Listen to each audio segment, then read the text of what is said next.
గౌరవనీయులు పెద్దలు పార్టీ ప్రధాన కార్యదర్శి పార్టీకి ఎప్పుడు అవసరమైన తన భుజాన్ని కాసే శ్రీ కొణిదెల నాగబాబు గారికి, వేదిక మీద ఆసీనులైన పార్టీ నాయకులందరికీ, ఇచ్చేసిన మీ ఒక్కరికి సోదరులకు సోదరీమణులకు అందరికీ నా హృదయపూర్వక నమస్కారాలు.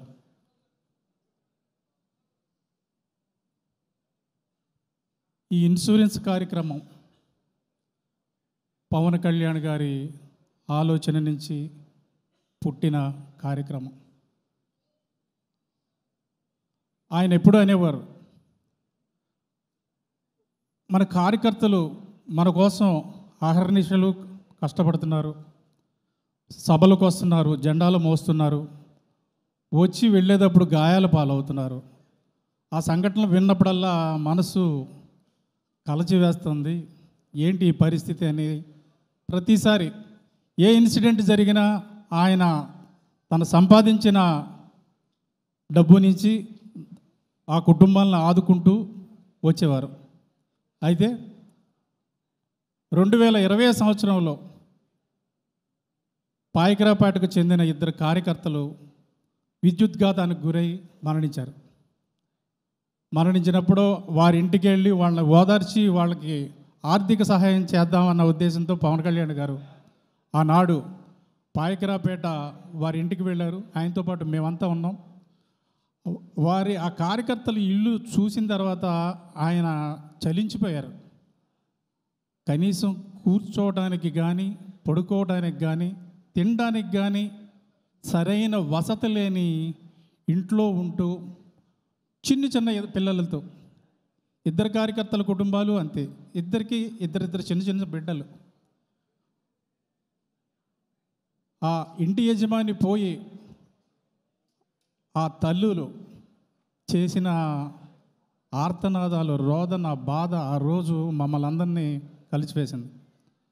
ఆ రోజు వారిని మన అధ్యక్షులు ఓదార్చి వారికి ఆర్థిక సహాయం అందించి అదే రోజు రాత్రి చెప్పారు, వీళ్ళందరికీ మనం ఒక ఇన్సూరెన్స్ కార్యక్రమానికి రూపకల్పన చేయాలి, దాని మీద ఆలోచన చేయండి అని. ఆయన ఆదేశం మేరకు పార్టీలోని అందరూ కూర్చొని ఒక ప్రపోజల్ తయారు చేసి ఆయన ముందు పెడితే ఆయన దానికి కొన్ని మార్పులు చేర్పులు చేసి అమలు చేసింది ఈనాడు మన ముందున్న క్రియాశీలక కార్యకర్తల నమోదు కార్యక్రమం. ఆ క్రియాశీల కార్యకర్తగా నమోదు చేసుకున్న వారికి ప్రమాదవశాత్తు ఏ విపత్తు వచ్చినా, మరణం సంభవించిన కాంపన్సేషన్, గాయపడినప్పుడు కాంపన్సేషన్, మరణించినప్పుడు 5 లక్షలు ఆర్థిక సహాయం మన ఇన్సూరెన్స్ కంపెనీ నుంచి వచ్చే విధంగా ఈ కార్యక్రమానికి మన అధ్యక్షుల వారు రూపకల్పన చేశారు. అయితే ఇటువంటి ఇన్సూరెన్సు ఏ కుటుంబం అందుకోకూడదని ఆయన ప్రతినిత్యం కోరుకుంటారు. కానీ మనం ఒకలా అనుకుంటే భగవంతుడు ఇంకోలా అనుకుంటాడు. అనుకోని ప్రమాదాల్లో అనేక మంది మన కార్యకర్తలు అసలు బాసడం మనం అందరం చూస్తున్నాం. 2020లో ప్రారంభించిన ఈ కార్యక్రమం ద్వారా దాదాపు 30 కోట్ల రూపాయల పరిహారాన్ని పవన్ కళ్యాణ్ గారు అందజేశారు. ఈనాడు 5 కోట్ల రూపాయల చెక్కులను మన ప్రియమైన కార్యకర్తల కుటుంబాలకు నాగబాబు గారి చేతుల మీదుగా అందిస్తున్నాము. మన అధ్యక్షుల వారు ఏ కార్యక్రమం తలపెట్టినా జన సైనికులు, నాయకుల బాగుండాలనే కోరుకుంటారు. ఈ పార్టీలో ఏం జరిగినా, ఎటువంటి ఆలోచన జరిగినా, మీకు ఇందాక శ్రీనివాస్ గారు చెప్పారు హరిప్రసాద్ ఏదో చెప్తాడని, అది నిజం కాదు. నేను ఆయన చెప్పే ఆజ్ఞలను అమలు చేయడమే ఎగ్జిక్యూషన్. ఆయన ఏది చేయమంటే అది తూచా తప్పకుండా చేయడమే మా అందరి బాధ్యత. ఈ పార్టీ 100 అడుగులు ముందుకు వెయ్యాలన్నా, 1 అడుగు వెనకయ్యాలన్నా ఆయన అనేక రోజులు మదనపడి, తపనపడి, ఆలోచన చేసిన తర్వాత ఆయన కార్యక్రమాలను చేపడతారు. ఎప్పుడు ఎలా, ఎటువంటి నిర్ణయాలు తీసుకోవాలి, పార్టీని ఎలా ముందుకు తీసుకెళ్ళాలి అనేది పూర్తిగా ఆయన ఆలోచన చేసి మా అందరికీ చెప్తారు. మేము దాన్ని ప్రతి ఒక్కరూ తూచా తప్పకుండా ఆచరిస్తామని ఈ సందర్భంగా తెలియజేస్తూ, మన పార్టీ ఎప్పుడూ వినూత్నంగానే కార్యక్రమాలు రూపకల్పన చేస్తుంటుంది పవన్ కళ్యాణ్ గారు ఆలోచన మేరకు. అదేవిధంగా మన అధ్యక్షుల వారు ఇంకొక కార్యక్రమాన్ని తలపెట్టారు. రేపు 4వ తారీఖు అంటే ఇంకొక 2 రోజుల్లో ఈ రాష్ట్రాన్ని నుంచి వైసీపీ రాక్షస పాలన అంతమైన రోజు.